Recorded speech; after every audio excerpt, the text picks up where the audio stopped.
अस्सलाम वालेकुम दोस्तों। जी सिंध दोस्तों, उम्मीद त ख़ुशि हूंदा पंहिंजे बचड़नि सां गॾु। अलाह साईं सभिनी जे बचड़नि खे महफ़ूज़ रखे, पंहिंजी हिफ़्ज़ो अमान में रखे। दोस्तों, पर लारकाणो अॼु उदास आहे। लारकाणे जो माहौल सोगवार आहे।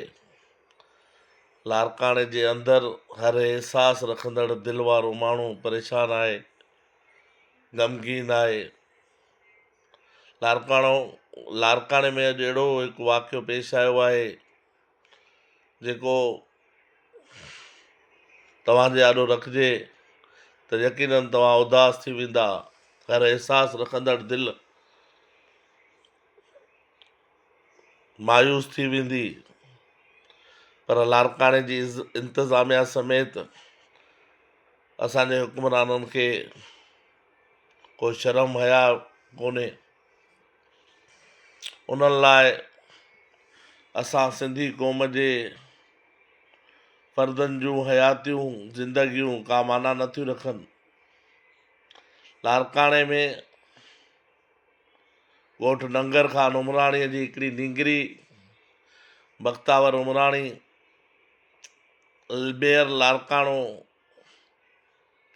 अनवर लोहर जे घर जे भरिसां गटर खुलियल गटर में किरी पई, जंहिंखे कढण लाइ लारकाणे जी इंतिज़ामिया 4 कलाकनि ताईं न पहुती। माण्हुनि दाहूं कयूं, कूकूं कयूं, हुजूम थियो, कंहिंजे वस जी ॻाल्हि न हुई। इंतिज़ामिया खां अलावा हर कंहिं वसार पंहिंजूं फ़ोनियूं फेरायूं, पर 4 कलाकनि ताईं लारकाणे जी इंतिज़ामिया मुअल हुई या सुतल हुई। ॿुधूं पिया त लारकाणे जो मेयर एडवोकेट अनवर लोहर पंहिंजो बैरूने मुल्क वियो आहे, तफ़रीह लाइ बैरूने मुल्क वियो आहे। अफ़सोस आहे, तव्हां ते हेॾे शहर जी ज़िमेवारी आहे, तव्हां ते हेॾे शहर जो भार रखियलु आहे ऐं तव्हांखे इहो अहसासु न आहे त पुठियां शहर में छा थो वहे वापरे। तव्हांखे लारकाणे जी बजट जो पैसो ख़र्चु करण लाइ बैरूने मुल्क वञिणो आहे, पर लारकाणे वारनि जी वासियुनि जी को तदारक न आहे।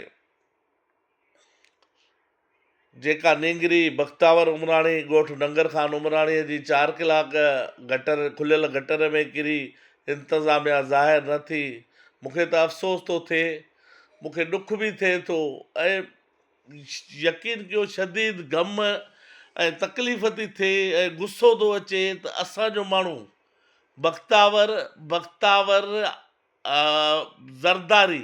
ज़रदारीअ जी बख़्तावर ज़रदारी जे पुठियां पंहिंजो नालो मां सम्झां थो मोहबत में रखियूं वेठा बख़्तावर। उन बख़्तावर खे बचाइण लाइ 4 कलाकनि ताईं लारकाणे जी का इंतिज़ामिया ज़ाहिर न थी।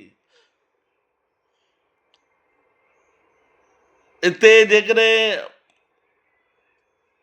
हुकुमराननि जे का घर जो भाती हुजे हा, हिते जेकॾहिं बिलावल ज़रदारीअ जी भेण हुजे हा ज़रतावर, त छा ही पोइ बि एॾी कन लाटार कंदा ऐं ही एतिरी पंहिंजो लापरवाही कंदा?